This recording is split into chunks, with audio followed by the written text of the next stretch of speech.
اشہد ان محمد رسول اللہ۔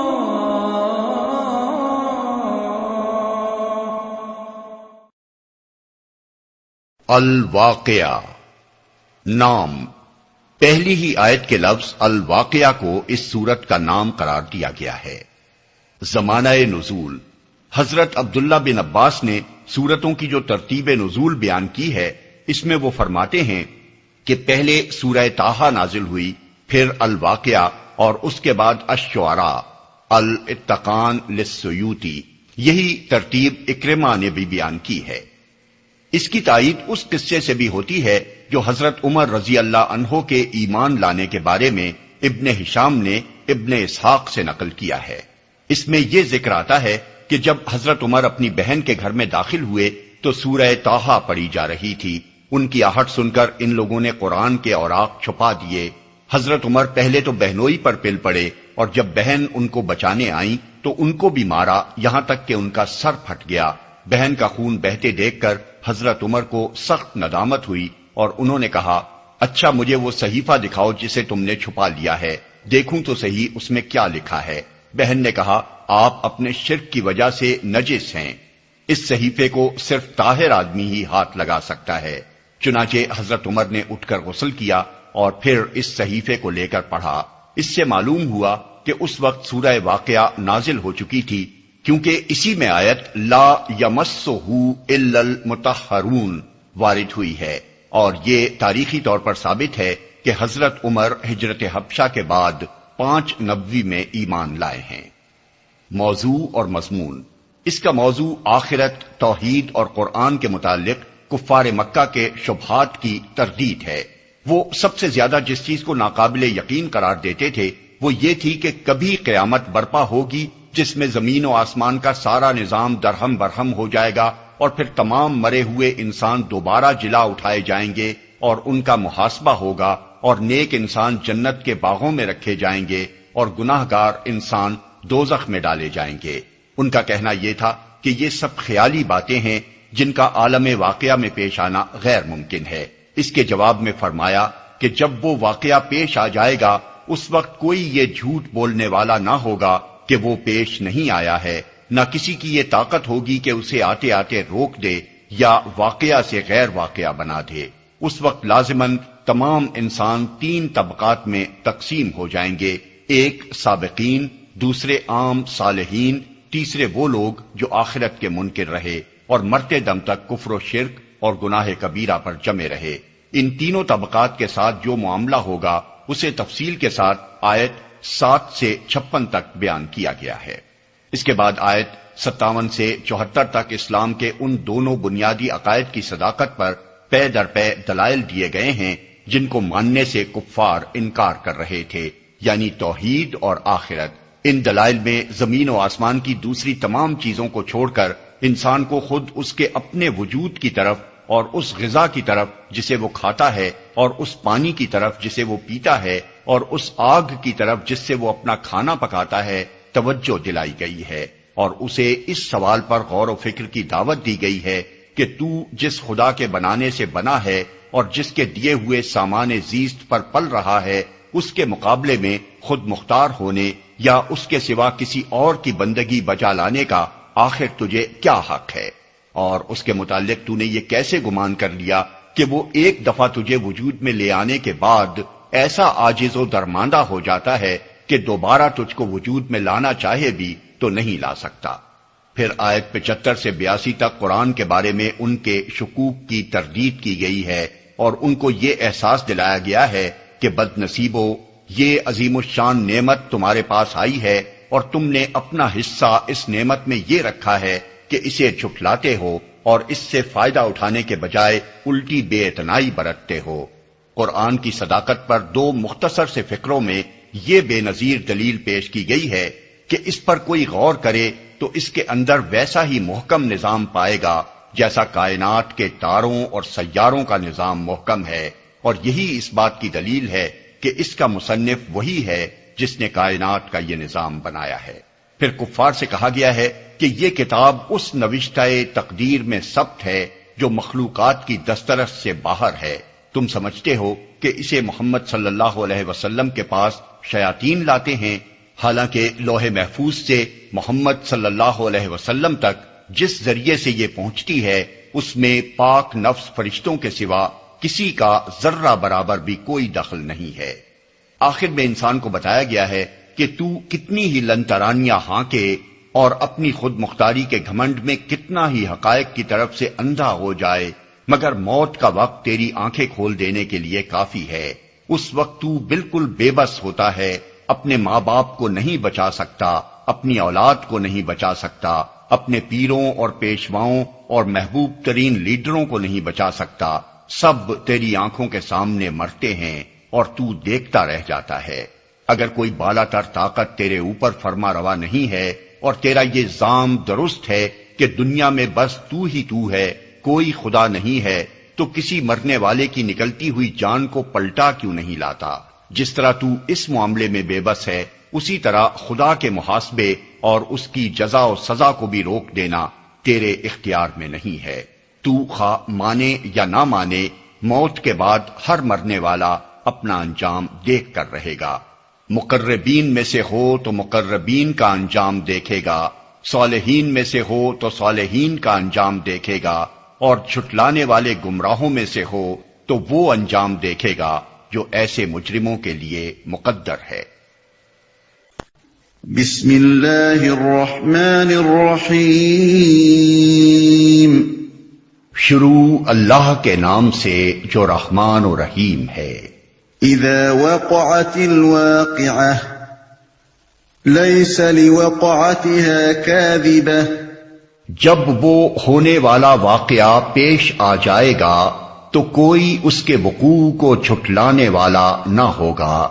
اس فقرے سے کلام کا آغاز خود یہ ظاہر کر رہا ہے کہ یہ ان باتوں کا جواب ہے جو اس وقت کفار کی مجلسوں میں قیامت کے خلاف بنائی جا رہی تھیں۔ زمانہ وہ تھا جب مکے کے لوگ رسول اللہ صلی اللہ علیہ وسلم کی زبان مبارک سے نئی نئی اسلام کی دعوت سن رہے تھے۔ اس میں جو چیز انہیں سب سے زیادہ عجیب اور بعید از عقل و امکان نظر آتی تھی وہ یہ تھی کہ ایک روز زمین و آسمان کا یہ سارا نظام درہم برہم ہو جائے گا اور پھر ایک دوسرا عالم برپا ہوگا جس میں سب اگلے پچھلے مرے ہوئے لوگ دوبارہ زندہ کیے جائیں گے۔ یہ بات سن کر حیرت سے ان کے دیدے پھٹے کے پھٹے رہ جاتے تھے۔ وہ کہتے تھے کہ ایسا ہونا بالکل ناممکن ہے۔ آخر یہ زمین، یہ پہاڑ، یہ سمندر، یہ چاند، یہ سورج کہاں چلے جائیں گے؟ صدیوں کے گڑے مردے کیسے جی اٹھیں گے؟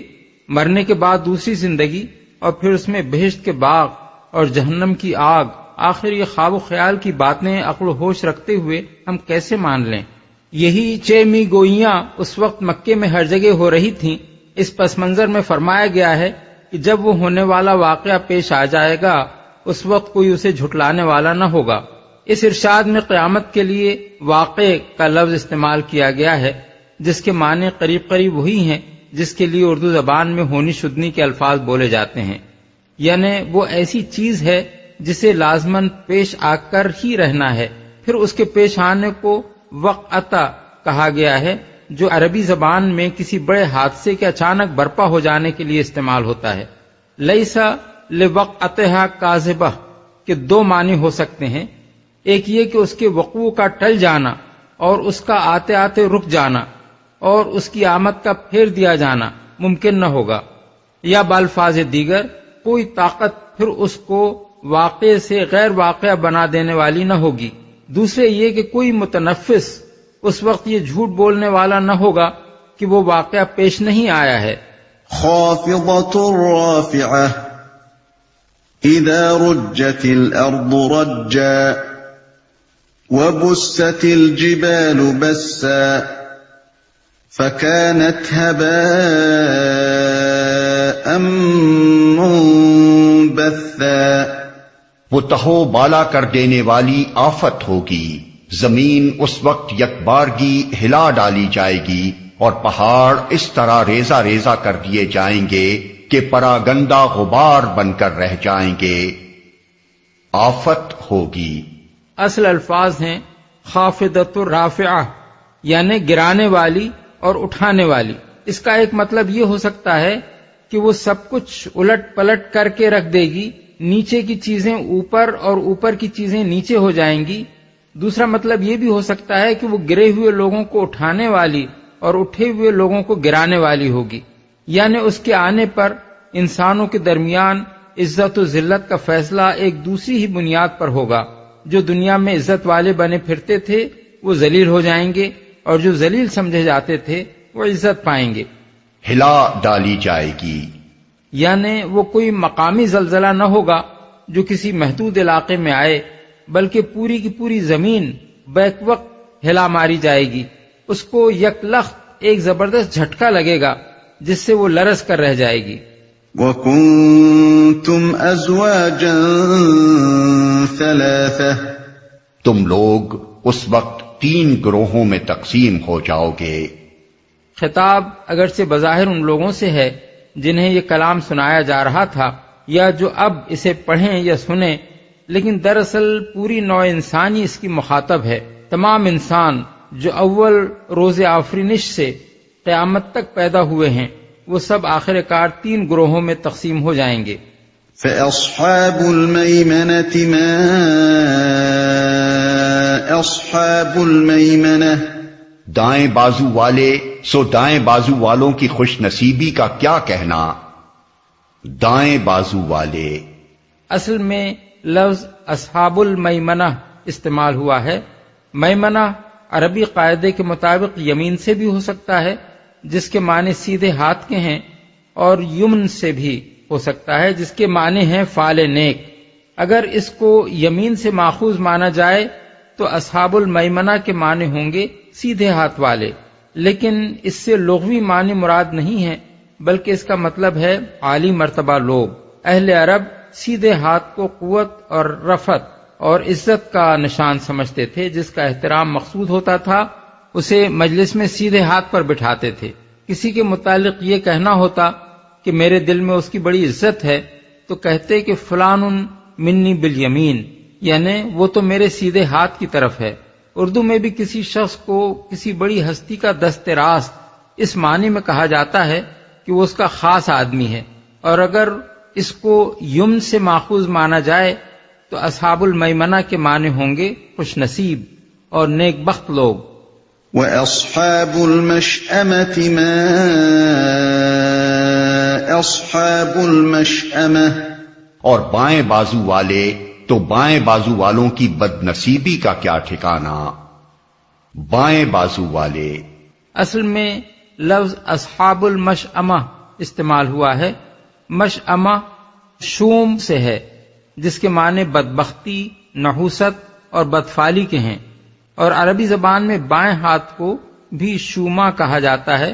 اردو میں شومی قسمت اسی لفظ سے ماخوذ ہے۔ اہل عرب شمال یعنی بائیں ہاتھ اور شوم یعنی فعل بد کو ہم معنی سمجھتے تھے۔ ان کے ہاں بائیں ہاتھ کمزوری اور ذلت کا نشان تھا۔ سفر کو جاتے ہوئے اگر پرندہ اڑ کر بائیں ہاتھ کی طرف جاتا تو وہ اس کو بری فال سمجھتے تھے۔ کسی کو اپنے بائیں ہاتھ بٹھاتے تو اس کے معنی یہ تھے کہ وہ اسے کمتر درجے کا آدمی سمجھتے ہیں۔ کسی کے متعلق یہ کہنا ہو کہ میرے ہاں اس کی کوئی عزت نہیں تو کہا جاتا کہ فلان منی بالشمال، یعنی وہ میرے بائیں ہاتھ کی طرف ہے۔ اردو میں بھی کسی کام کو بہت ہلکا اور آسان قرار دینا ہو تو کہا جاتا ہے کہ یہ میرے بائیں ہاتھ کا کھیل ہے۔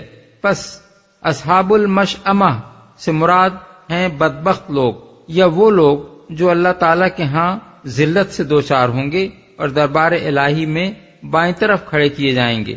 والسابقون السابقون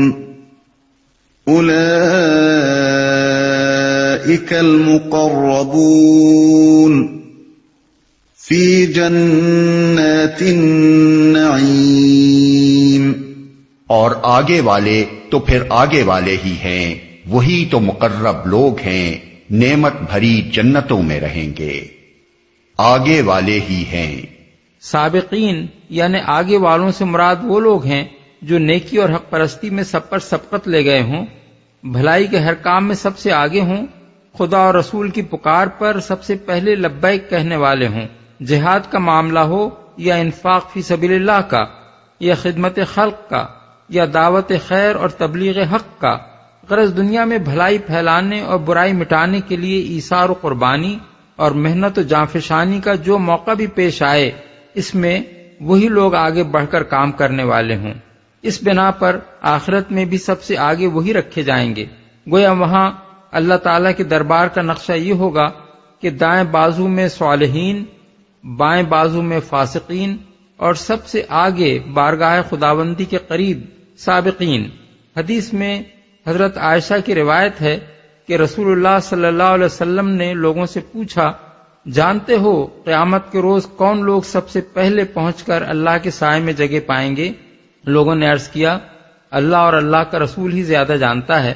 فرمایا، الذین اعطوا الحق قبلوہ واذا سئلوہ بذلوہ وحکموا الناس کحکمہم لانفسہم، یعنی وہ جن کا حال یہ تھا کہ جب ان کے آگے حق پیش کیا گیا تو انہوں نے قبول کر لیا، اور جب ان سے حق مانگا گیا تو انہوں نے ادا کر دیا، اور دوسروں کے معاملے میں ان کا فیصلہ وہی کچھ تھا جو خود اپنی ذات کے معاملے میں تھا۔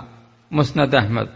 ثلۃ من الاولین وقلیل من الاخرین، اگلوں میں سے بہت ہوں گے اور پچھلوں میں سے کم۔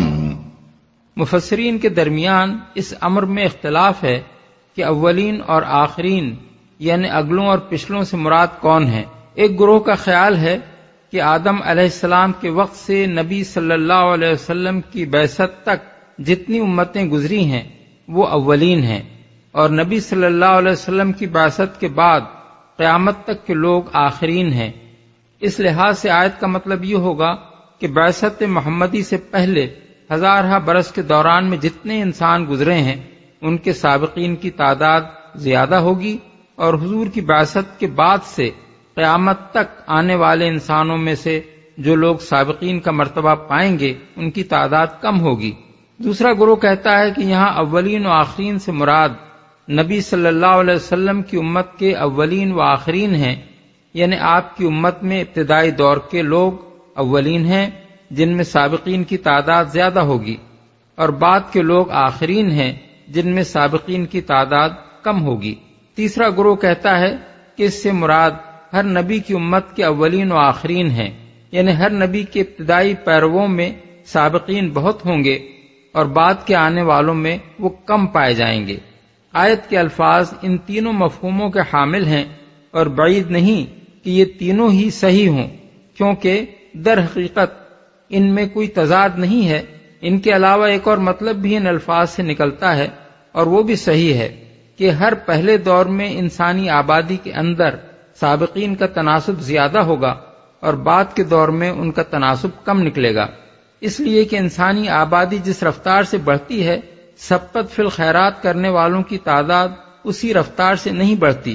گنتی کے اعتبار سے یہ لوگ چاہے پہلے دور کے سابقین سے تعداد میں زیادہ ہوں، لیکن بحیثیت مجموعی دنیا کی آبادی کے مقابلے میں ان کا تناسب گھٹتا ہی چلا جاتا ہے۔ على سرر موضونة متكئين عليها متقابلين، مرصع تختوں پر تکیے لگائے آمنے سامنے بیٹھیں گے۔ يطوف عليهم ولدان مخلدون بأكواب وأباريق وكأس من معين لا يصدعون عنها ولا ينزفون، ان کی مجلسوں میں ابدی لڑکے شراب چشمہ جاری سے لبریز پیالے اور کنٹر اور ساغر لیے دوڑتے پھرتے ہوں گے، جسے پی کر نہ ان کا سر چکرائے گا نہ ان کی عقل میں فتور آئے گا۔ ابدی لڑکے، اس سے مراد ہیں ایسے لڑکے جو ہمیشہ لڑکے ہی رہیں گے، ان کی عمر ہمیشہ ایک ہی حالت پر ٹھہری رہے گی۔ حضرت علی اور حضرت حسن بصری فرماتے ہیں کہ یہ اہل دنیا کے وہ بچے ہیں جو بالغ ہونے سے پہلے مر گئے، اس لیے نہ ان کی کچھ نیکیاں ہوں گی کہ ان کی جزا پائیں اور نہ بدیاں ہوں گی کہ ان کی سزا پائیں۔ لیکن ظاہر بات ہے کہ اس سے مراد صرف وہی اہل دنیا ہو سکتے ہیں جن کو جنت نصیب نہ ہوئی ہو۔ رہے مومنین صالحین تو ان کے بارے میں اللہ تعالیٰ نے خود قرآن میں یہ ضمانت دی ہے کہ ان کی ذریت ان کے ساتھ جنت میں لا ملائی جائے گی۔ سورہ الطور آیت 21۔ اسی کی تائید اس حدیث سے ہوتی ہے جو ابو داؤد، طیالسی، طبرانی اور بزار نے حضرت انس اور حضرت سمرہ بن جندب سے نقل کی ہے۔ اس میں نبی صلی اللہ علیہ وسلم کا ارشاد ہے کہ مشرکین کے بچے اہل جنت کے خادم ہوں گے۔ وَفَاكِهَةٍ مِّمَّا يَتَخَيَّرُونَ وَلَحْمِ طَيْرٍ مِّمَّا يَشْتَهُونَ، اور وہ ان کے سامنے طرح طرح کے لذیذ پھل پیش کریں گے کہ جسے چاہیں چن لیں، اور پرندوں کے گوشت پیش کریں گے کہ جس پرندے کا چاہیں استعمال کریں۔ وَحُورٌ عِينٌ كَأَمْثَالِ اللُّؤْلُؤِ الْمَكْنُونِ جَزَاءً بِمَا كَانُوا يَعْمَلُونَ، اور ان کے لیے خوبصورت آنکھوں والی حوریں ہوں گی، ایسی حسین جیسے چھپا کر رکھے ہوئے موتی۔ یہ سب کچھ ان اعمال کی جزا کے طور پر انہیں ملے گا جو وہ دنیا میں کرتے رہے تھے۔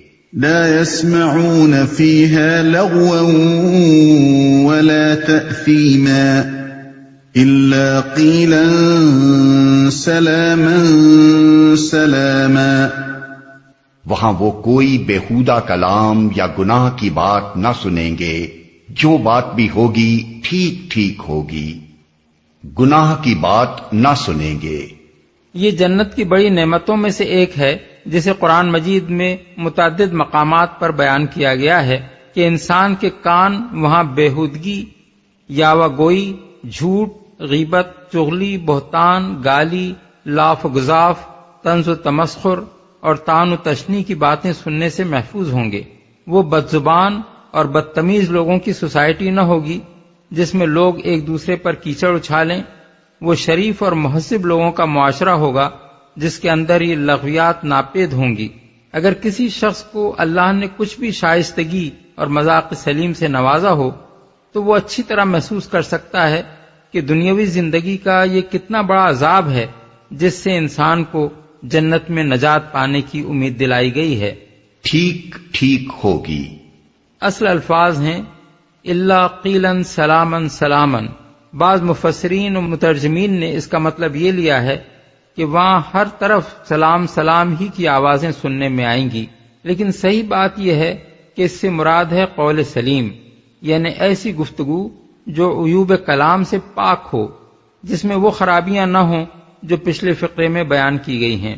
یہاں سلام کا لفظ قریب قریب اسی مفہوم میں استعمال کیا گیا ہے جس کے لیے انگریزی میں لفظ سیلوٹ استعمال ہوتا ہے۔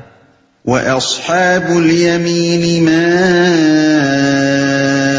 أَصْحَابُ الْيَمِينِ، اور دائیں بازو والوں کی خوش نصیبی کا کیا کہنا۔ فِي سِدْرٍ مَّخْضُودٍ وَطَلْحٍ مَّنضُودٍ وَظِلٍّ مَّمْدُودٍ وَمَاءٍ مَّسْكُوبٍ وَفَاكِهَةٍ كَثِيرَةٍ لَا مَقْطُوعَةٍ وَلَا مَمْنُوعَةٍ وَفُرُشٍ مَّرْفُوعَةٍ، وہ بے خار بیریوں اور تہ بتہ چڑھے ہوئے کیلوں اور دور تک پھیلی ہوئی چھاؤں اور ہر دم رواں پانی اور کبھی ختم نہ ہونے والے اور بے روک ٹوک ملنے والے بکثرت پھلوں اور اونچی نشست گاہوں میں ہوں گے۔ بے خار بیریوں یعنی ایسی بیریاں جن کے درختوں میں کانٹے نہ ہوں گے۔ ایک شخص تعجب کا اظہار کر سکتا ہے کہ بیر ایسا کون سا نفیس پھل ہے جس کے جنت میں ہونے کی خوشخبری سنائی جائے، لیکن واقعہ یہ ہے کہ کہ جنت کے بیروں کا تو کیا ذکر، خود اس دنیا کے بھی بعض علاقوں میں یہ پھل اتنا لذیذ، خوشبودار اور میٹھا ہوتا ہے کہ ایک دفعہ منہ کو لگنے کے بعد اسے چھوڑنا مشکل ہو جاتا ہے، اور بیر جتنے اعلیٰ درجے کے ہوتے ہیں ان کے درختوں میں کانٹے اتنے ہی کم ہوتے ہیں۔ اسی لیے جنت کے بیروں کی یہ تعریف بیان کی گئی ہے کہ ان کے درخت بالکل ہی کانٹوں سے خالی ہوں گے، یعنی ایسی بہترین قسم کے ہوں گے جو دنیا میں نہیں پائی جاتی۔ بکثرت پھلوں، اصل الفاظ ہیں لا مقطوعۃ ولا ممنوعہ۔ لا مقطوعہ سے مراد یہ ہے کہ یہ پھل نہ موسمی ہوں گے کہ موسم گزر جانے کے بعد نہ مل سکیں، نہ ان کی پیداوار کا سلسلہ کبھی منقطع ہوگا کہ کسی باغ کے سارے پھل اگر توڑ لیے جائیں تو ایک مدت تک وہ بے ثمر رہ جائے، بلکہ ہر پھل وہاں ہر موسم میں ملے گا، اور خواہ کتنا ہی کھایا جائے لگاتار پیدا ہوتا چلا جائے گا۔ اور لا ممنوع کا مطلب یہ ہے کہ دنیا کے باغوں کی طرح وہاں کوئی روک ٹوک نہ ہوگی، نہ پھلوں کے توڑنے اور کھانے میں کوئی امر مانع ہوگا کہ درختوں پر کانٹے ہونے یا زیادہ بلندی پر ہونے کی وجہ سے توڑنے میں کوئی زحمت پیش آئے۔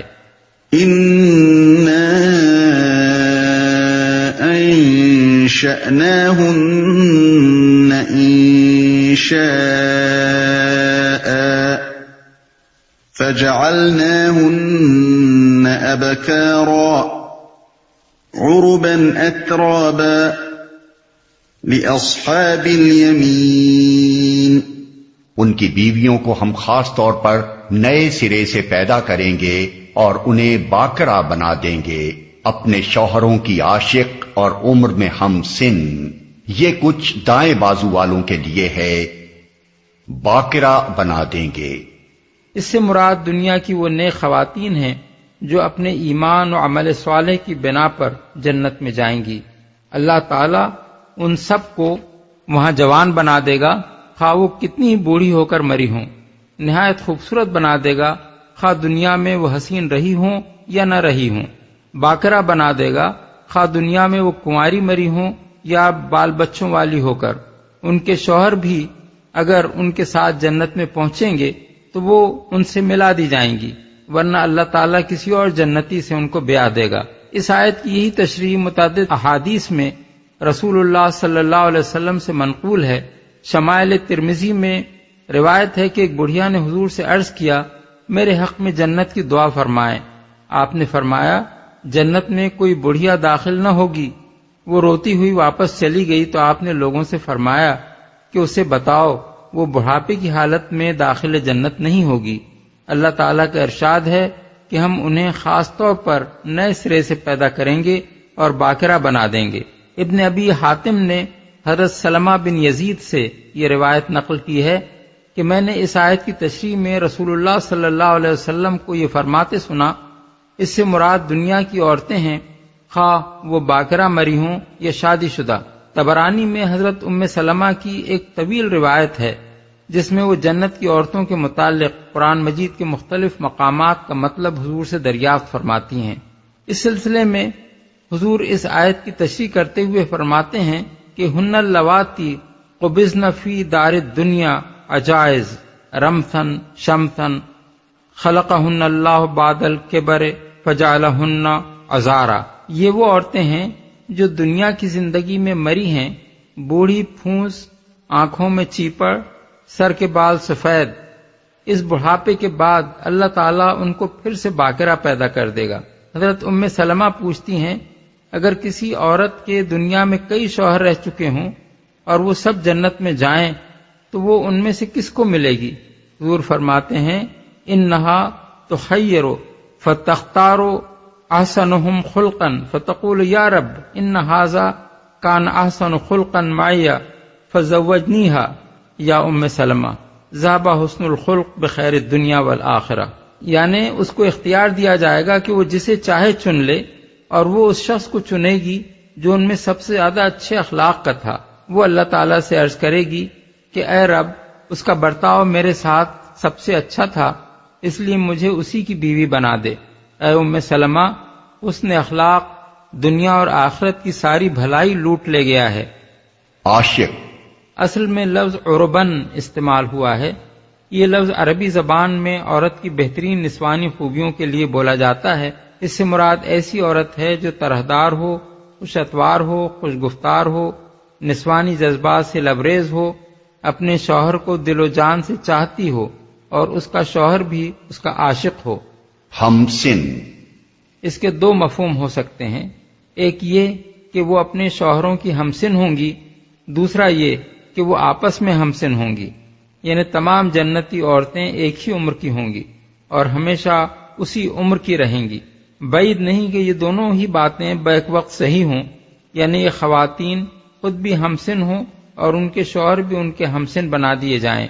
ایک حدیث میں آتا ہے کہ یدخل اہل الجنت الجنت جردن مردن بیتن جعادن مکحلین ابناء ثلاث و ثلاثین، یعنی اہل جنت جب جنت میں داخل ہوں گے تو ان کے جسم بالوں سے صاف ہوں گے، مسیں بھیگ رہی ہوں گی مگر داڑھی نہ نکلی ہوگی، گورے چٹے ہوں گے، گٹھے ہوئے بدن ہوں گے، آنکھیں سرمگی ہوں گی، سب کی عمریں 33 سال کی ہوں گی۔ مسند احمد، مرویات ابی ہریرہ۔ قریب قریب یہی مضمون ترمذی میں حضرت معاذ بن جبل اور حضرت ابو سعید خدری سے بھی مروی ہے۔ ثلة من الأولين وثلة من الآخرين، وہ اگلوں میں سے بہت ہوں گے اور پچھلوں میں سے بھی بہت۔ وأصحاب الشمال ما أصحاب الشمال، اور بائیں بازو والے بائیں بازو والوں کی بدنصیبی کا کیا پوچھنا۔ فی سموم وحمیم وظل من یحموم لا بارد ولا کریم، وہ لو کی لپٹ اور کھولتے ہوئے پانی اور کالے دھوئیں کے سائے میں ہوں گے جو نہ ٹھنڈا ہوگا نہ آرام دے۔ انہم كانوا قبل ذلك مترفین وكانوا يصرون على الحنث العظیم، یہ وہ لوگ ہوں گے جو اس انجام کو پہنچنے سے پہلے خوشحال تھے اور گناہ عظیم پر اصرار کرتے تھے۔ یعنی خوشحالی نے ان پر الٹا اثر کیا تھا، اللہ تعالیٰ کے شکر گزار ہونے کے بجائے وہ الٹے کافر نعمت ہو گئے تھے، اپنی لذات نفس میں منہمک ہو کر خدا کو بھول گئے تھے اور گناہ عظیم پر مصر تھے۔ گناہ عظیم کا لفظ جامع ہے، اس سے مراد کفر و شرک اور دہریت بھی ہے اور اخلاق و اعمال کا ہر بڑا گناہ بھی۔ وَكَانُوا يَقُولُونَ أَإِذَا مِتْنَا وَكُنَّا تُرَابًا وَعِظَامًا أَإِنَّا لَمَبْعُوثُونَ أَوَآبَاؤُنَا الْأَوَّلُونَ، کہتے تھے کیا جب ہم مر کر خاک ہو جائیں گے اور ہڈیوں کا پنجر رہ جائیں گے تو پھر اٹھا کھڑے کیے جائیں گے، اور کیا ہمارے وہ باپ دادا بھی اٹھائے جائیں گے جو پہلے گزر چکے ہیں؟ قل ان الاولین والآخرین لمجموعون الى میقات یوم معلوم، اے نبی ان لوگوں سے کہو یقیناً اگلے اور پچھلے سب ایک دن ضرور جمع کیے جانے والے ہیں جس کا وقت مقرر کیا جا چکا ہے۔ ثم انکم ایھا الضالون المکذبون لآکلون من شجر من زقوم فمالئون منها البطون فشاربون عليه من الحميم فشاربون شرب الهيم هذا نزلهم يوم الدين۔ پھر اے گمراہو اور جھٹلانے والو تم شجر زقوم کی غذا کھانے والے ہو، اسی سے تم پیٹ بھرو گے اور اوپر سے کھولتا ہوا پانی تونس لگے ہوئے اونٹ کی طرح پیو گے۔ یہ ہے بائیں بازو والوں کی ضیافت کا سامان روز جزا میں۔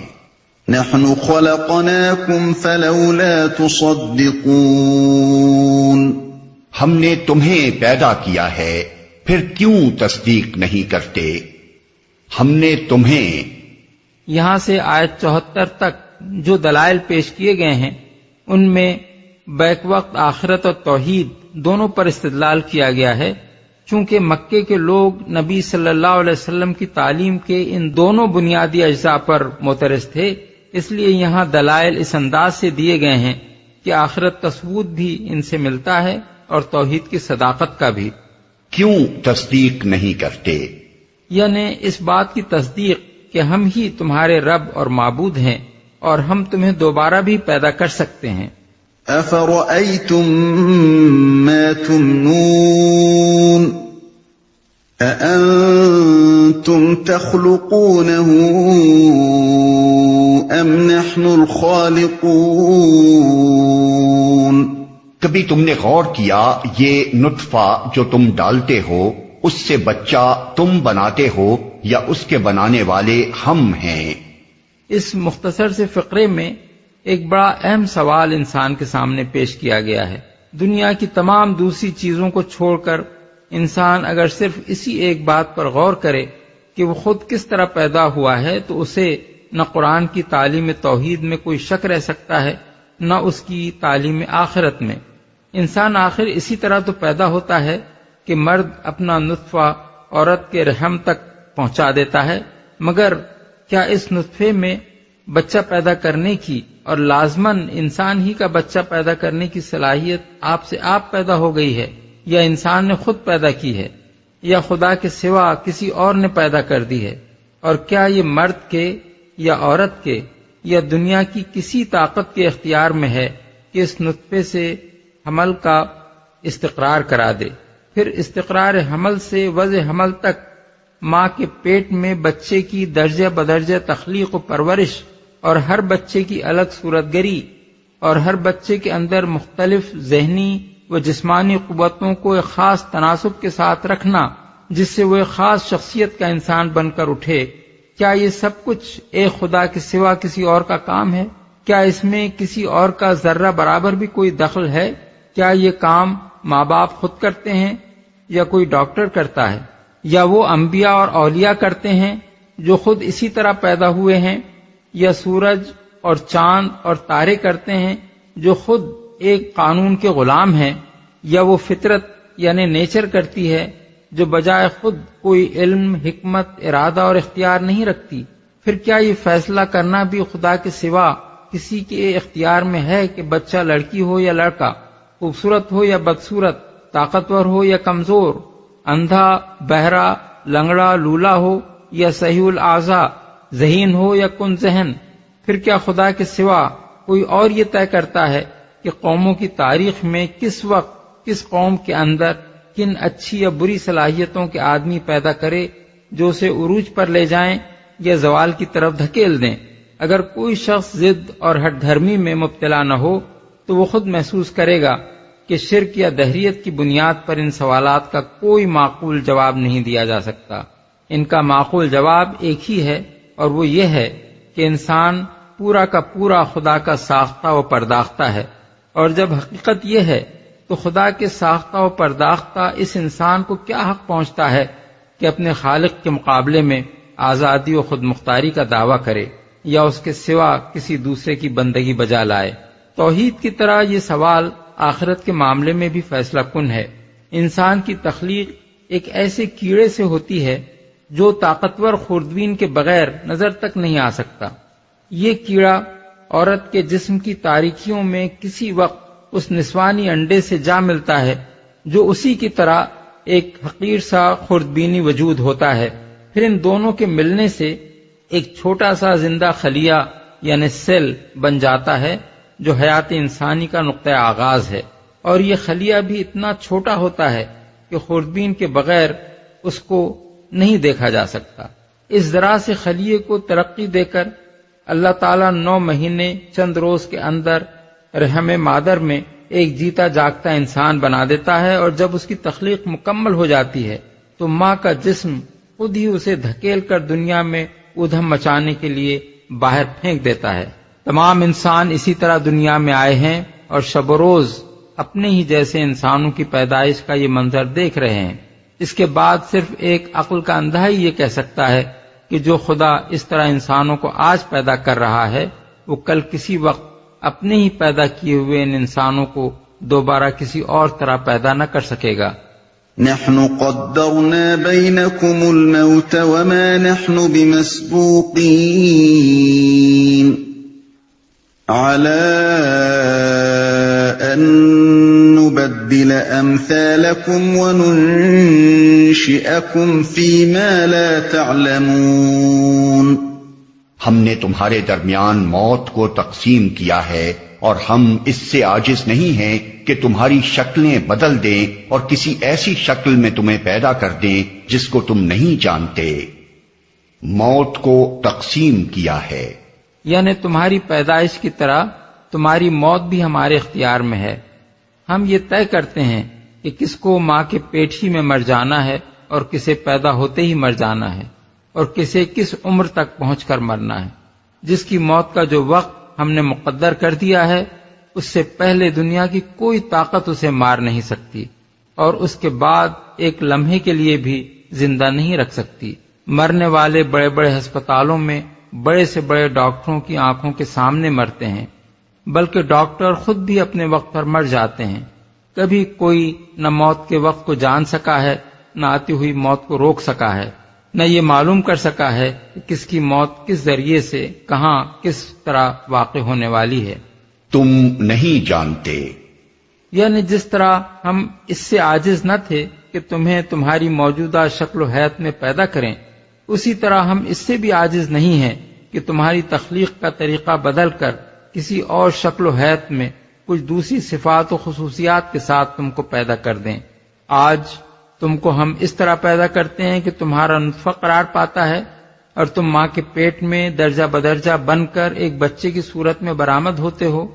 یہ طریق تخلیق بھی ہمارا ہی مقرر کیا ہوا ہے، مگر ہمارے پاس بس یہی ایک لگا بندھا طریقہ نہیں ہے جس کے سوا ہم کوئی اور طریقہ نہ جانتے ہوں یا نہ عمل میں لا سکتے ہوں۔ قیامت کے روز ہم تمہیں اسی عمر کے انسان کی شکل میں پیدا کر سکتے ہیں جس عمر میں تم مرے تھے۔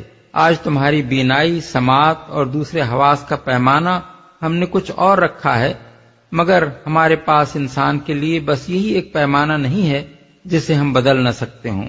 قیامت کے روز ہم اسے بدل کر کچھ سے کچھ کر دیں گے، یہاں تک کہ تم وہ کچھ دیکھ اور سن سکو گے جو یہاں نہیں دیکھ سکتے اور نہیں سن سکتے۔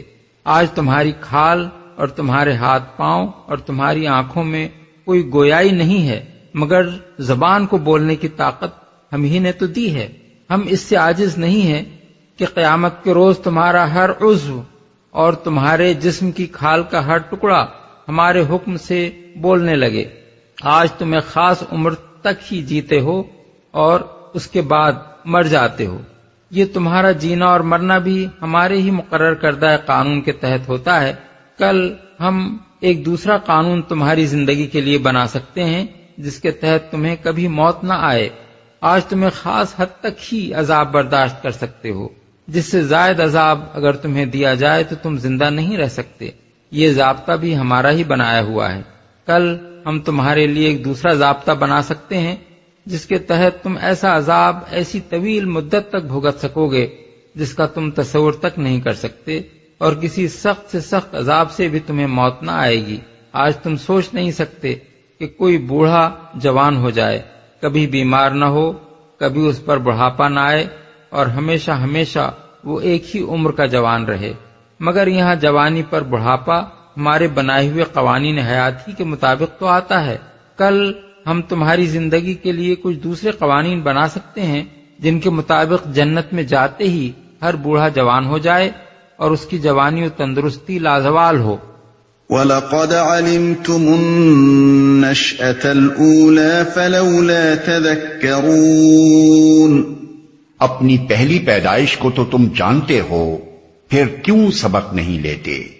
یعنی یہ تو تم جانتے ہی ہو کہ پہلے تم کیسے پیدا کیے گئے تھے، کس طرح باپ کی صلب سے وہ نطفہ منتقل ہوا جس سے تم وجود میں آئے، کس طرح رحم مادر میں جو قبر سے کچھ کم تاریک نہ تھا تمہیں پرورش کر کے زندہ انسان بنایا گیا، کس طرح ایک ذرے بے مقدار کو نشوونما دے کر یہ دل و دماغ، یہ آنکھ کان اور یہ ہاتھ پاؤں اس میں پیدا کیے گئے، اور عقل و شعور، علم و حکمت، صنعت و ایجاد اور تدبیر و تسخیر کی یہ حیرت انگیز صلاحیتیں اس کو عطا کی گئیں۔ کیا یہ معجزہ مردوں کو دوبارہ جلا اٹھانے سے کچھ کم عجیب ہے؟ اس عجیب معجزے کو جب تم آنکھوں سے دیکھ رہے ہو اور خود اس کی زندہ شہادت کے طور پر دنیا میں موجود ہو تو کیوں اس سے یہ سبق نہیں لیتے کہ جس خدا کی قدرت سے یہ معجزہ شب روز رونما ہو رہا ہے، اسی کی قدرت سے زندگی بعد موت اور حشر و نشر اور جنت و دوزخ کا معجزہ بھی رونما ہو سکتا ہے۔ أَفَرَأَيْتُم مَّا تَحْرُثُونَ أَأَنتُمْ تَزْرَعُونَهُ أَمْ نَحْنُ الزَّارِعُونَ؟ کبھی تم نے سوچا یہ بیج جو تم بوتے ہو، اس سے کھیتیاں تم اگاتے ہو یا ان کے اگانے والے ہم ہیں؟ اوپر کا سوال لوگوں کو اس حقیقت کی طرف توجہ دلا رہا تھا کہ تم اللہ تعالیٰ کے ساختہ و پرداختہ ہو اور اسی کی تخلیق سے وجود میں آئے ہو۔ اب یہ دوسرا سوال انہیں اس دوسری اہم حقیقت کی طرف توجہ دلا رہا ہے کہ جس رزق پر تم پلتے ہو وہ بھی اللہ ہی تمہارے لیے پیدا کرتا ہے۔ جس طرح تمہاری پیدائش میں انسانی کوشش کا دخل اس سے زائد کچھ نہیں ہے کہ تمہارا باپ تمہاری ماں کے اندر نطفہ ڈال دے، اسی طرح تمہارے رزق کی پیداوار میں بھی انسان کی کوشش کا دخل اس سے بڑھ کر کچھ نہیں ہے کہ کسان کھیتی میں بیج ڈال دے۔ زمین جس میں یہ کاشت کی جاتی ہے تمہاری بنائی ہوئی نہیں ہے، اس زمین کو رویدگی کی صلاحیت تم نے نہیں بخشی ہے، اس میں وہ مادے جن سے تمہاری غذا کا سامان بہم پہنچتا ہے تم نے فراہم نہیں کیے ہیں، اس کے اندر جو بیج تم ڈالتے ہو ان کو نشو و نما کے قابل تم نے نہیں بنایا ہے۔ ان بیجوں میں یہ صلاحیت کہ ہر بیج سے اسی نوع کا درخت پھوٹے جس کا وہ بیج ہے تم نے پیدا نہیں کی ہے۔ اس کاشت کو لہلاتی کھیتیوں میں تبدیل کرنے کے لیے زمین کے اندر جس عمل اور زمین کے اوپر جس ہوا، پانی، حرارت، برودت اور موسمی کیفیت کی ضرورت ہے، ان میں سے کوئی چیز بھی تمہاری کسی تدبیر کا نتیجہ نہیں ہے۔ یہ سب کچھ اللہ ہی کی قدرت اور اسی کی پروردگاری کا کرشمہ ہے۔ پھر جب تم وجود میں اسی کے لانے سے آئے ہو اور اسی کے رزق سے پل رہے ہو تو تم کو اس کے مقابلے میں خود مختاری کا یا اس کے سوا کسی اور کی بندگی کرنے کا حق آخر کیسے پہنچتا ہے؟ اس آیت کا ظاہر استدلال تو توحید کے حق میں ہے، مگر اس میں جو مضمون بیان کیا گیا ہے اس پر اگر آدمی تھوڑا سا مزید غور کرے تو اسی کے اندر آخرت کی دلیل بھی مل جاتی ہے۔ جو بیج زمین میں بویا جاتا ہے وہ بجائے خود مردہ ہوتا ہے، مگر زمین کی قبر میں جب کسان اس کو دفن کر دیتا ہے تو اللہ تعالیٰ اس کے اندر وہ نباتی زندگی پیدا کر دیتا ہے جس سے کونپلیں پھوٹتی ہیں اور لہلاتی ہوئی کھیتیاں شان بہار دکھاتی ہیں۔ یہ بے شمار مردے ہماری آنکھوں کے سامنے آئے دن قبروں سے جی جی کر اٹھ رہے ہیں۔ یہ معجزہ کیا کچھ کم عجیب ہے کہ کوئی شخص اس دوسرے عجیب معجزے کو ناممکن قرار دے جس کی خبر قرآن ہمیں دے رہا ہے، یعنی انسانوں کی زندگی بعد موت۔ لو نشاء لجعلناه حطاما فظلتم تفكهون إنا لمغرمون بل نحن محرومون۔ ہم چاہیں تو ان کھیتوں کو بھس بنا کر رکھ دیں اور تم طرح طرح کی باتیں بناتے رہ جاؤ کہ ہم پر تو الٹی چٹی پڑ گئی، بلکہ ہمارے تو نصیب ہی پھوٹے ہوئے ہیں۔ أفرأيتم الماء الذي تشربون أأنتم أنزلتموه من المزن أم نحن المنزلون لو نشاء جعلناه أجاجا فلولا تشكرون۔ کبھی تم نے آنکھیں کھول کر دیکھا یہ پانی جو تم پیتے ہو اسے تم نے بادل سے برسایا ہے یا اس کے برسانے والے ہم ہیں؟ ہم چاہیں تو اسے سخت کھاری بنا کر رکھ دیں، پھر کیوں تم شکر گزار نہیں ہوتے؟ برسانے والے ہم ہیں، یعنی تمہاری بھوک مٹانے ہی کا نہیں، تمہاری پیاس بجھانے کا انتظام بھی ہمارا ہی کیا ہوا ہے۔ یہ پانی جو تمہاری زندگی کے لیے روٹی سے بھی زیادہ ضروری ہے، تمہارا اپنا فراہم کیا ہوا نہیں ہے، بلکہ اسے ہم فراہم کرتے ہیں۔ زمین میں یہ سمندر ہم نے پیدا کیے ہیں، ہمارے سورج کی گرمی سے ان کا پانی بھاپ بن کر اٹھتا ہے۔ ہم نے اس پانی میں یہ خاصیت پیدا کی ہے کہ خاص درجہ حرارت پر وہ بھاپ میں تبدیل ہو جائے۔ ہماری ہوائیں اسے لے کر اٹھتی ہیں، ہماری قدرت اور حکمت سے وہ بھاپ جمع ہو کر بادل کی شکل اختیار کرتی ہے۔ ہمارے حکم سے یہ بادل خاص تناسب سے تقسیم ہو کر زمین کے مختلف خطوں پر پھیلتے ہیں، تاکہ جس خطے زمین کے لیے پانی کا جو حصہ مقرر کیا گیا ہے وہ اس کو پہنچ جائے، اور ہم بالائی فضا میں وہ برودت پیدا کرتے ہیں جس سے یہ بھاپ پھر سے پانی میں تبدیل ہوتی ہے۔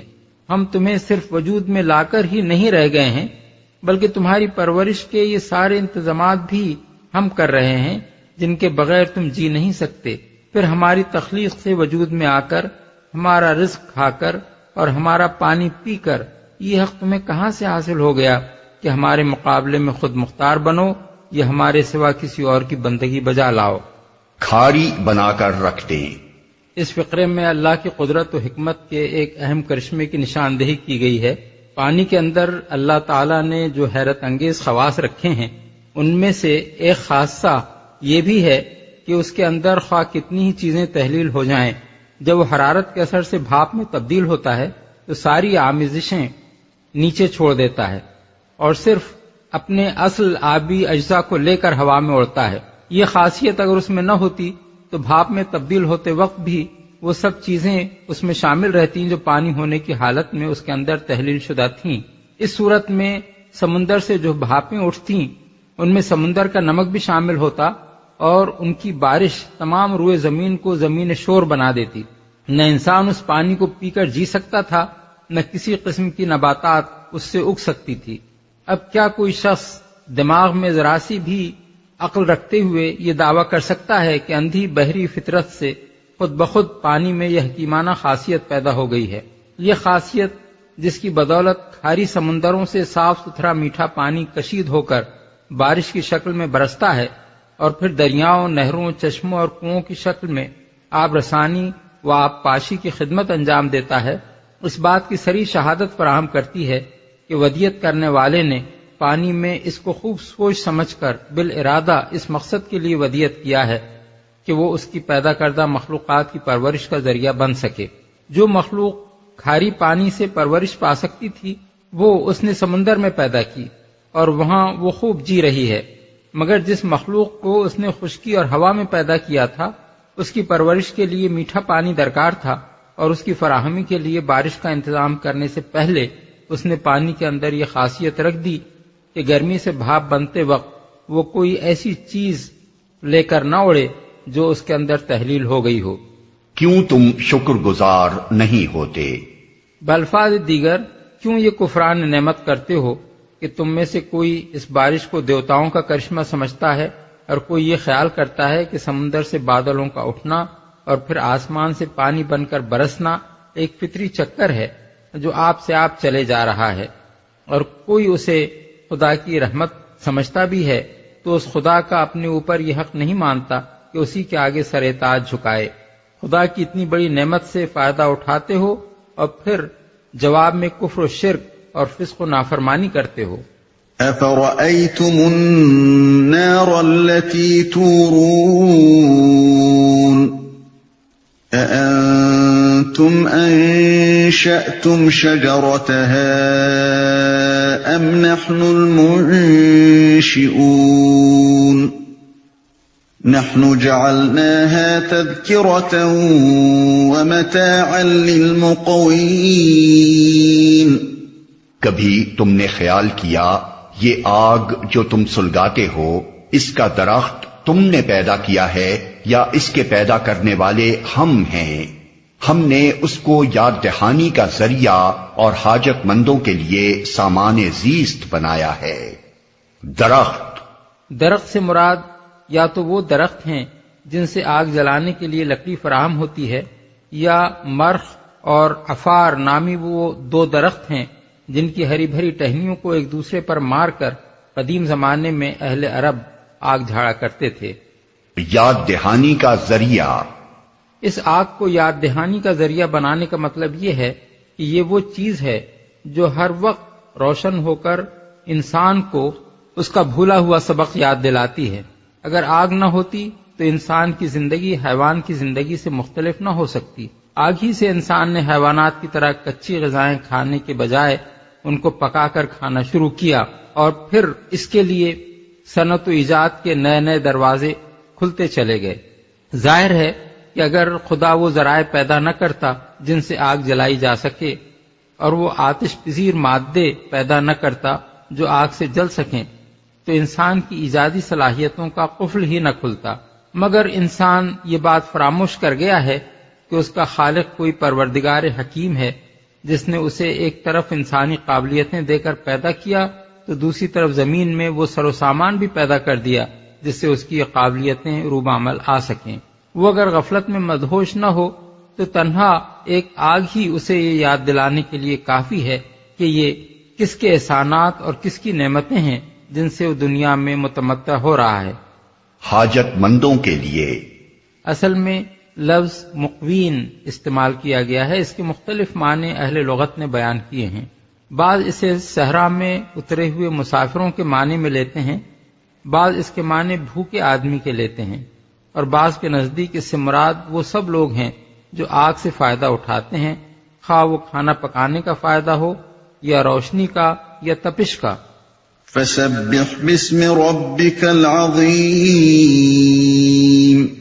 پس اے نبی اپنے رب عظیم کے نام کی تسبیح کرو، یعنی اس کا مبارک نام لے کر یہ اظہار و اعلان کرو کہ وہ ان تمام عیوب و نقائص اور کمزوریوں سے پاک ہے جو کفار و مشرکین اس کی طرف منسوب کرتے ہیں، اور جو کفر و شرک کے ہر عقیدے اور منکرین آخرت کے ہر استدلال میں مضمر ہیں۔ فلا اقسم بمواقع النجوم وإنه لقسم لو تعلمون عظيم إنه لقرآن كريم في كتاب مكنون لا يمسه إلا المطهرون۔ پس نہیں میں قسم کھاتا ہوں تاروں کے مواقع کی، اور اگر تم سمجھو تو یہ بہت بڑی قسم ہے کہ یہ ایک بلند پایا قرآن ہے، ایک محفوظ کتاب میں ثبت جسے مطہرین کے سوا کوئی چھو نہیں سکتا۔ پس نہیں، یعنی بات وہ نہیں ہے جو تم سمجھے بیٹھے ہو۔ یہاں قرآن کے من جانب اللہ ہونے پر قسم کھانے سے پہلے لفظ لا کا استعمال خود یہ ظاہر کر رہا ہے کہ لوگ اس کتاب پاک کے متعلق کچھ باتیں بنا رہے تھے جن کی تردید کرنے کے لیے یہ قسم کھائی جا رہی ہے۔ بلند پایا قرآن ہے۔ تاروں اور سیاروں کے مواقع سے مراد ان کے مقامات، ان کی منزلیں اور ان کے مدار ہیں، اور قرآن کے بلند پایا کتاب ہونے پر ان کی قسم کھانے کا مطلب یہ ہے کہ عالم بالا میں اجرام فلکی کا نظام جیسا محکم اور مضبوط ہے ویسا ہی مضبوط اور محکم یہ کلام بھی ہے۔ جس خدا نے وہ نظام بنایا ہے اسی خدا نے یہ کلام بھی نازل کیا ہے۔ کائنات کی بے شمار کہکشانوں یعنی گیلیکسیز اور ان کہکشانوں کے اندر بے حد و حساب تاروں یعنی سٹارز اور سیاروں یعنی پلینٹس میں جو کمال درجے کا ربط و نظم قائم ہے، درحالے کے بظاہر وہ بالکل بکھرے ہوئے نظر آتے ہیں، اسی طرح یہ کتاب بھی ایک کمال درجے کا مربوط و منظم ضابطہ حیات پیش کرتی ہے جس میں عقائد کی بنیاد پر اخلاق، عبادات، تہذیب و تمدن، معیشت و معاشرت، قانون و عدالت، صلح و جنگ، غرض انسانی زندگی کے تمام پہلوؤں پر مفصل ہدایات دی گئی ہیں، اور ان میں کوئی چیز کسی دوسری چیز سے بے جوڑ نہیں ہے، درحال کہ یہ نظام فکر متفرق آیات اور مختلف مواقع پر دیے ہوئے خطبوں میں بیان کیا گیا ہے۔ پھر جس طرح خدا کے باندھے ہوئے عالم بالا کا نظم اٹل ہے، جس میں کبھی ذرہ برابر فرق واقع نہیں ہوتا، اسی طرح اس کتاب میں بھی جو حقائق بیان کیے گئے ہیں اور جو ہدایات دی گئی ہیں وہ بھی اٹل ہیں، ان کا ایک شوشہ بھی اپنی جگہ سے ہلایا نہیں جا سکتا۔ سبت اس سے مراد ہے لوح محفوظ۔ اس کے لیے کتاب مکنون کا لفظ استعمال کیا گیا ہے، جس کے معنی ہیں ایسا نوشتہ جو چھپا کر رکھا گیا ہے، یعنی جس تک کسی کی رسائی نہیں ہے۔ اس محفوظ نوشتے میں قرآن کے ثبت ہونے کا مطلب یہ ہے کہ نبی صلی اللہ علیہ وسلم پر نازل کیے جانے سے پہلے وہ اللہ تعالیٰ کے ہاں اس نوشتہ تقدیر میں ثبت ہو چکا ہے، جس کے اندر کسی رد و بدل کا امکان نہیں ہے، کیونکہ وہ ہر مخلوق کی دسترس سے بالاتر ہے، چھو نہیں سکتا۔ یہ تردید ہے کفار کے ان الزامات کی جو وہ قرآن پر لگایا کرتے تھے۔ وہ رسول اللہ صلی اللہ علیہ وسلم کو کاہن قرار دیتے تھے اور کہتے تھے کہ یہ کلام آپ پر جن اور شیاطین القا کرتے ہیں۔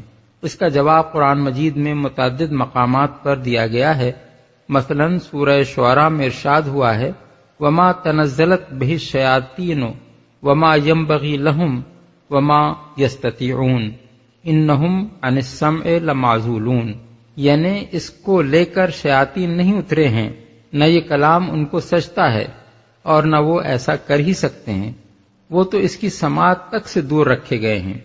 آیات 210 تا 212۔ اسی مضمون کو یہاں ان الفاظ میں بیان کیا گیا ہے کہ اسے مطہرین کے سوا کوئی چھو نہیں سکتا، یعنی شیاطین کا اسے لانا یا اس کے نزول کے وقت اس میں دخل انداز ہونا تو درکنار، جس وقت یہ لوح محفوظ سے نبی پر نازل کیا جاتا ہے اس وقت مطہرین یعنی پاک فرشتوں کے سوا کوئی قریب پھٹک بھی نہیں سکتا۔ فرشتوں کے لیے مطہرین کا لفظ اس معنی میں استعمال کیا گیا ہے کہ اللہ تعالیٰ نے ان کو ہر قسم کے ناپاک جذبات اور خواہشات سے پاک رکھا ہے۔ اس آیت کی یہی تفسیر انس بن مالک، ابن عباس، سعید بن جبیر، اکرمہ، مجاہد، قتادہ، ابو العالیہ، سدی، ضحاک اور ابن زید نے بیان کی ہے، اور نظم کلام کے ساتھ بھی یہی مناسبت رکھتی ہے، کیونکہ سلسلہ کلام خود یہ بتا رہا ہے کہ توحید اور آخرت کے متعلق کفار مکہ کے غلط تصورات کی تردید کرنے کے بعد اب قرآن مجید کے بارے میں ان کے جھوٹے گمانوں کی تردید کی جا رہی ہے، اور مواقع نجوم کی قسم کھا کر یہ بتایا جا رہا ہے کہ یہ ایک بلند پایہ کتاب ہے، اللہ تعالیٰ کے محفوظ نوشتے میں ثبت ہے، جس میں کسی مخلوق کی دراندازی کا کوئی امکان نہیں، اور یہ نبی پر ایسے طریقے سے نازل ہوتی ہے کہ پاکیزہ فرشتوں کے سوا کوئی اسے چھو تک نہیں سکتا۔ بعض مفسرین نے اس آیت میں لا کو نہیں کے معنی میں لیا ہے، اور آیت کا مطلب یہ بیان کیا ہے کہ کوئی ایسا شخص اسے نہ چھوئے جو پاک نہ ہو، یا کسی ایسے شخص کو اسے نہ چھونا چاہیے جو ناپاک ہو۔ اور بعض دوسرے مفسرین اگرچہ لا کو نفی کے معنی میں لیتے ہیں اور آیت کا مطلب یہ بیان کرتے ہیں کہ اس کتاب کو مطہرین کے سوا کوئی نہیں چھوتا، مگر ان کا کہنا یہ ہے کہ یہ نفی اسی طرح نہیں کے معنی میں ہے جس طرح رسول اللہ صلی اللہ علیہ وسلم کا یہ ارشاد کہ المسلم اخو المسلم لا یظلمہ، یعنی مسلمان مسلمان کا بھائی ہے، وہ اس پر ظلم نہیں کرتا۔ اس میں اگرچہ خبر دی گئی ہے کہ مسلمان مسلمان پر ظلم نہیں کرتا، لیکن دراصل اس سے یہ حکم نکلتا ہے کہ مسلمان مسلمان پر ظلم نہ کرے۔ اسی طرح اس آیت میں اگرچہ فرمایا یہ گیا ہے کہ پاک لوگوں کے سوا قرآن کو کوئی نہیں چھوتا، مگر اس سے حکم یہ نکلتا ہے کہ جب تک کوئی شخص پاک نہ ہو وہ اس کو نہ چھوئے۔ لیکن حقیقت یہ ہے کہ یہ تفسیر آیت کے سیاق و سباق سے مطابقت نہیں رکھتی۔ سیاق و سباق سے الگ کر کے تو اس کے الفاظ سے یہ مطلب نکالا جا سکتا ہے، مگر جس سلسلہ کلام میں یہ وارد ہوئی ہے اس میں رکھ کر اسے دیکھا جائے تو یہ کہنے کا سرے سے کوئی موقع نظر نہیں آتا کہ اس کتاب کو پاک لوگوں کے سوا کوئی نہ چھوئے، کیونکہ یہاں تو کفار مخاطب ہیں اور ان کو یہ بتایا جا رہا ہے کہ یہ اللہ رب العالمین کی نازل کردہ کتاب ہے۔ اس کے بارے میں تمہارا یہ گمان قطعی غلط ہے کہ اسے شیاطین نبی پر القاء کرتے ہیں۔ اس جگہ یہ شرعی حکم بیان کرنے کا آخر کیا موقع ہو سکتا تھا کہ کوئی شخص طہارت کے بغیر اس کو ہاتھ نہ لگائے؟ زیادہ سے زیادہ جو بات کہی جا سکتی ہے وہ یہ ہے کہ اگرچہ آیت یہ حکم دینے کے لیے نازل نہیں ہوئی ہے، مگر فحوائے کلام اس بات کی طرف اشارہ کر رہا ہے کہ جس طرح اللہ تعالیٰ کے ہاں اس کتاب کو صرف مطہرین ہی چھو سکتے ہیں، اسی طرح دنیا میں بھی کم از کم وہ لوگ جو اس کے کلام الہی ہونے پر ایمان رکھتے ہیں اسے ناپاکی کی حالت میں چھونے سے اجتناب کریں۔ اس مسئلے میں جو روایات ملتی ہیں وہ حسب ذیل ہیں۔ 1. امام مالک نے موطا میں عبداللہ بن ابی بکر محمد بن عمرو بن حزم کی یہ روایت نقل کی ہے کہ رسول اللہ صلی اللہ علیہ وسلم نے جو تحریری احکام عمرو بن حزم کے ہاتھ یمن کے رؤسا کو لکھ کر بھیجے تھے، ان میں ایک حکم یہ بھی تھا کہ لا یمس القرآن الا طاہر، یعنی کوئی شخص قرآن کو نہ چھوئے مگر طاہر۔ یہی بات ابو داؤد نے مراسیل میں امام زہری سے نقل کی ہے کہ انہوں نے ابو بکر محمد بن عمرو بن حزم کے پاس رسول اللہ صلی اللہ علیہ وسلم کی جو تحریر دیکھی تھی اس میں یہ حکم بھی تھا۔ 2. حضرت علی کی روایت جس میں وہ فرماتے ہیں کہ ان رسول اللہ صلی اللہ علیہ وسلم لم یکن یحجزہ عن القرآن شیء لیس الجنابہ، یعنی رسول اللہ صلی اللہ علیہ وسلم کو کوئی چیز قرآن کی تلاوت سے نہ روکتی تھی سوائے جنابت کے۔ ابو داؤد، نسائی، ترمذی۔ 3. ابن عمر کی روایت جس میں وہ بیان کرتے ہیں کہ رسول اللہ صلی اللہ علیہ وسلم نے فرمایا لا تقرأ الحائض والجنب شیئا من القرآن، یعنی حائضہ اور جنوبی قرآن کا کوئی حصہ نہ پڑھے۔ ابو داؤد، ترمذی۔ 4. بخاری کی روایت جس میں یہ بیان ہوا ہے کہ رسول اللہ صلی اللہ علیہ وسلم نے قیصر روم ہرقل کو جو نامہ مبارک بھیجا تھا اس میں قرآن مجید کی یہ آیت بھی لکھی ہوئی تھی کہ یا اہل الکتاب تعالوا الی کلمۃ سواء بیننا و بینکم۔ صحابہ و تابعین سے اس مسئلے میں جو مسالک منقول ہیں وہ یہ ہیں۔ حضرت سلمان فارسی وضو کے بغیر قرآن پڑھنے میں مذائقہ نہیں سمجھتے تھے، مگر ان کے نزدیک اس حالت میں قرآن کو ہاتھ لگانا جائز نہ تھا۔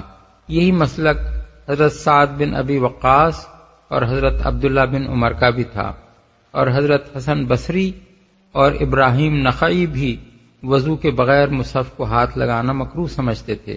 احکام القرآن للجساس۔ عطا اور طاؤس اور شعبی اور قاسم بن محمد سے بھی یہی بات منقول ہے۔ المغنی لابن قدامہ۔ البتہ قرآن کو ہاتھ لگائے بغیر اس میں دیکھ کر پڑھنا یا اس کو یاد سے پڑھنا ان سب کے نزدیک بے وضو بھی جائز تھا۔ جنابت اور حیض و نفاس کی حالت میں قرآن پڑھنا حضرت عمر، حضرت علی، حضرت حسن بصری، حضرت ابراہیم نقی اور امام زہری کے نزدیک مکروہ تھا، مگر ابن عباس کی رائے یہ تھی اور اسی پر ان کا عمل بھی تھا کہ قرآن کا جو حصہ پڑھنا آدمی کا معمول ہو وہ اسے یاد سے پڑھ سکتا ہے۔ حضرت سعید بن المسیب اور سعید بن جبیر سے اس مسئلے میں دریافت کیا گیا تو انہوں نے فرمایا کیا قرآن اس کے حافظے میں محفوظ نہیں ہے؟ پھر اس کے پڑھنے میں کیا حرج ہے؟ المغنی اور المحلہ لابن حزم۔ فقہا کے مسالک اس مسئلے میں حسب ذیل ہیں۔ مسلک حنفی کی تشریح امام علاء الدین الکاشانی نے بدائع الصنائع میں یوں کی ہے جس طرح بے وضو نماز پڑھنا جائز نہیں ہے اسی طرح قرآن مجید کو ہاتھ لگانا بھی جائز نہیں، البتہ اگر وہ غلاف کے اندر ہو تو ہاتھ لگایا جا سکتا ہے۔ غلاف سے مراد بعض فقہا کے نزدیک جلد ہے اور بعض کے نزدیک وہ خریطہ یا لفافہ یا جزدان ہے جس کے اندر قرآن رکھا جاتا ہے اور اس میں سے نکالا بھی جا سکتا ہے۔ اسی طرح تفسیر کی کتابوں کو بھی بے وضو ہاتھ نہ لگانا چاہیے، نہ کسی ایسی چیز کو جس میں قرآن کی کوئی آیت لکھی ہوئی ہو۔ البتہ فقہ کی کتابوں کو ہاتھ لگایا جا سکتا ہے، اگرچہ مستحب یہی ہے کہ ان کو بھی بے وضو ہاتھ نہ لگایا جائے، کیونکہ ان میں بھی آیات قرآنی بطور استدلال درج ہوتی ہیں۔ بعض فقہائے حنفیہ اس بات کے قائل ہیں کہ مصحف کے صرف اس حصے کو بے وضو ہاتھ لگانا درست نہیں ہے جہاں قرآن کی عبارت لکھی ہوئی ہو، باقی رہے حواشی تو خواہ وہ سادہ ہوں یا ان میں بطور تشریح کچھ لکھا ہوا ہو، ان کو ہاتھ لگانے میں مذائقہ نہیں، مگر صحیح بات یہ ہے کہ حواشی بھی مصحف ہی کا ایک حصہ ہیں اور ان کو ہاتھ لگانا مصحف ہی کو ہاتھ لگانا ہے۔ رہا قرآن پڑھنا تو وہ وضو کے بغیر جائز ہے۔ فتاوی عالمگیری میں بچوں کو اس حکم سے مستثنی قرار دیا گیا ہے۔ تعلیم کے لیے قرآن مجید بچوں کے ہاتھ میں دیا جا سکتا ہے، خواہ وہ وضو سے ہوں یا بے وضو۔ مسلک شافعی کو امام نووی نے المنہاج میں اس طرح بیان کیا ہے: نماز اور طواف کی طرح مصحف کو ہاتھ لگانا اور اس کے کسی ورق کو چھونا بھی وضو کے بغیر حرام ہے۔ اسی طرح قرآن کی جلد کو چھونا بھی ممنوع ہے، اور اگر قرآن کسی خریطے، غلاف یا صندوق میں ہو اور درس قرآن کے لیے اس کا کوئی حصہ تختی پر لکھا ہوا ہو تو اس کو بھی ہاتھ لگانا جائز نہیں، البتہ قرآن کسی کے سامان میں رکھا ہو یا تفسیر کی کتابوں میں لکھا ہوا ہو یا کسی سکے میں اس کا کوئی حصہ درج ہو تو اسے ہاتھ لگانا حلال ہے۔ بچہ اگر بے وضو ہو تو وہ بھی قرآن کو ہاتھ لگا سکتا ہے، اور بے وضو آدمی اگر قرآن پڑھے تو لکڑی یا کسی اور چیز سے وہ اس کا ورق پلٹ سکتا ہے۔ مالکیہ کا مسلک جو الفقہ علی المذاہب الاربع میں نقل کیا گیا ہے وہ یہ ہے کہ جمہور فقہا کے ساتھ وہ اس امر میں متفق ہیں کہ مصحف کو ہاتھ لگانے کے لیے وضو شرط ہے، لیکن قرآن کی تعلیم کے لیے وہ استاد اور شاگرد دونوں کو اس سے مستثنی کرتے ہیں، بلکہ حائضہ عورت کے لیے بھی وہ بغرض تعلیم مصحف کو ہاتھ لگانا جائز قرار دیتے ہیں۔ ابن قدامہ نے المغنی میں امام مالک کا یہ قول بھی نقل کیا ہے کہ جنابت کی حالت میں تو قرآن پڑھنا ممنوع ہے، مگر حیض کی حالت میں عورت کو قرآن پڑھنے کی اجازت ہے، کیونکہ ایک طویل مدت تک اگر ہم اسے قرآن پڑھنے سے روکیں گے تو وہ بھول جائے گی۔ حنبلی مذہب کے احکام جو ابن قدامہ نے نقل کیے ہیں یہ ہیں کہ جنابت کی حالت میں اور حیض و نفاس کی حالت میں قرآن یا اس کی کسی پوری آیت کو پڑھنا جائز نہیں ہے، البتہ بسم اللہ، الحمدللہ وغیرہ کہنا جائز ہے، کیونکہ اگرچہ یہ بھی کسی نہ کسی آیت کے اجزاء ہیں مگر ان سے تلاوت قرآن مقصود نہیں ہوتی۔ رہا قرآن کو ہاتھ لگانا تو وہ کسی حال میں وضو کے بغیر جائز نہیں، البتہ قرآن کی کوئی آیت کسی خط یا فقہ کی کسی کتاب یا کسی اور تحریر کے سلسلے میں درج ہو تو اسے ہاتھ لگانا ممنوع نہیں ہے۔ اسی طرح قرآن اگر کسی چیز میں رکھا ہوا ہو تو اسے وضو کے بغیر اٹھایا جا سکتا ہے۔ تفسیر کی کتابوں کو ہاتھ لگانے کے لیے بھی وضو شرط نہیں ہے۔ نیز بے وضو آدمی کو اگر کسی فوری ضرورت کے لیے قرآن کو ہاتھ لگانا پڑے تو وہ تیمم کر سکتا ہے۔ الفقہ علی المذاہب الاربع میں مسلک حنبلی کا یہ مسئلہ بھی درج ہے کہ بچوں کے لیے تعلیم کی غرض سے بھی وضو کے بغیر قرآن کو ہاتھ لگانا درست نہیں ہے، اور یہ ان کے سرپرستوں کا فرض ہے کہ وہ قرآن ان کے ہاتھ میں دینے سے پہلے انہیں وضو کرائیں۔ ظاہریہ کا مسلک یہ ہے کہ قرآن پڑھنا اور اس کو ہاتھ لگانا ہر حال میں جائز ہے، خواہ آدمی بے وضو ہو یا جنابت کی حالت میں ہو یا عورت حیض کی حالت میں ہو۔ ابن حزم نے المحلہ جلد اول صفحہ 77 تا 84 میں اس مسئلے پر مفصل بحث کی ہے، جس میں انہوں نے اس مسلک کی صحت کے دلائل دیے ہیں اور یہ بتایا ہے کہ فقہا نے قرآن پڑھنے اور اس کو ہاتھ لگانے کے لیے جو شرائط بیان کی ہیں ان میں سے کوئی بھی قرآن و سنت سے ثابت نہیں ہے۔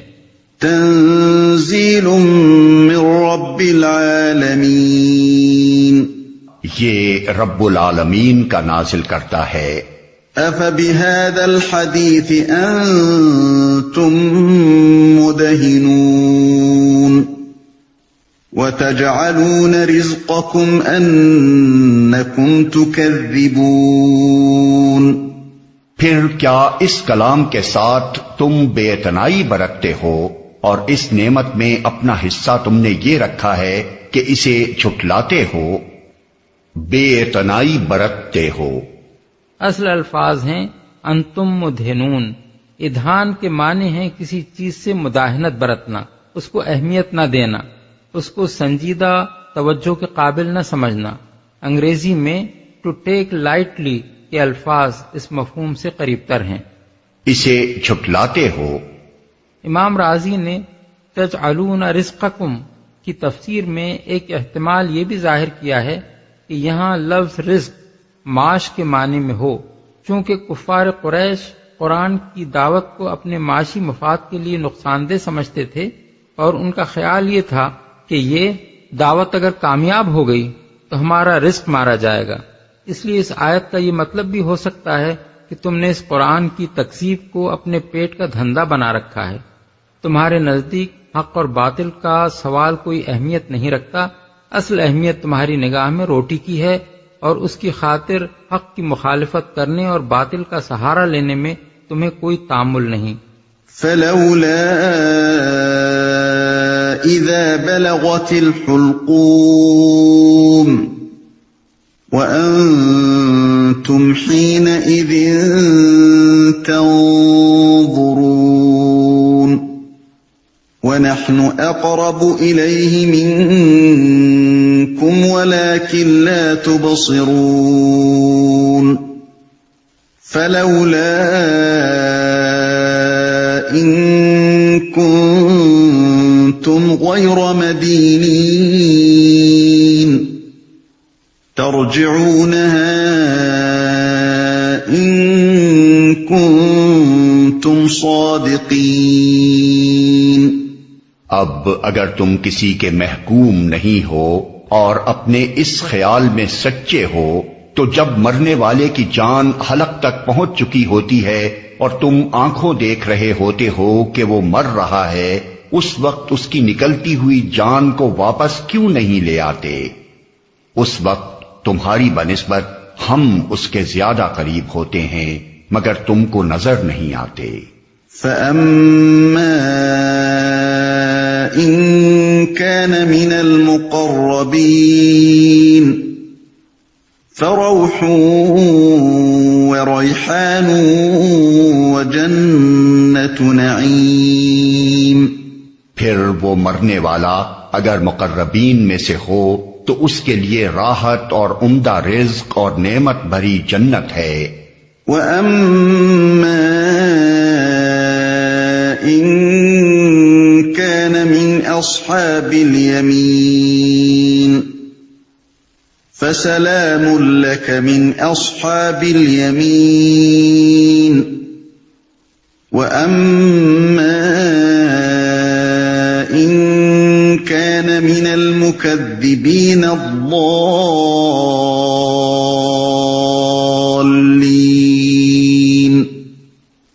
فَنُزُلٌ مِّنْ حَمِيمٍ وَتَصْلِيَةُ جَحِيمٍ۔ اور اگر وہ اصحاب یمین میں سے ہو تو اس کا استقبال یوں ہوتا ہے کہ سلام ہے تجھے، تو اصحاب الیمین میں سے ہے۔ اور اگر وہ جھٹلانے والے گمراہ لوگوں میں سے ہو تو اس کی تواضع کے لیے کھولتا ہوا پانی ہے اور جہنم میں جھونکا جانا۔ ان هذا لهو حق اليقين فسبح باسم ربك العظيم۔ یہ سب کچھ قطعی حق ہے، پس اے نبی اپنے رب عظیم کے نام کی تسبیح کرو۔ حضرت عقبہ بن عامر جوہنی کی روایت ہے کہ جب یہ آیت نازل ہوئی تو رسول اللہ صلی اللہ علیہ وسلم نے حکم دیا کہ اس کو تم لوگ اپنے رکوع میں رکھ دو، یعنی رکوع میں سبحان ربی العظیم کہا کرو۔ اور جب آیت سبح اسم ربک الاعلی نازل ہوئی تو آپ نے فرمایا اسے اپنے سجدے میں رکھو، یعنی سبحان ربی الاعلی کہا کرو۔ مسند احمد، ابو داؤد، ابن ماجہ، ابن حبان، حاکم۔ اس سے پتہ چلتا ہے کہ رسول اللہ صلی اللہ علیہ وسلم نے نماز کا جو طریقہ مقرر فرمایا ہے اس کے چھوٹے سے چھوٹے اجزاء تک قرآن پاک کے اشاروں سے ماخوذ ہیں۔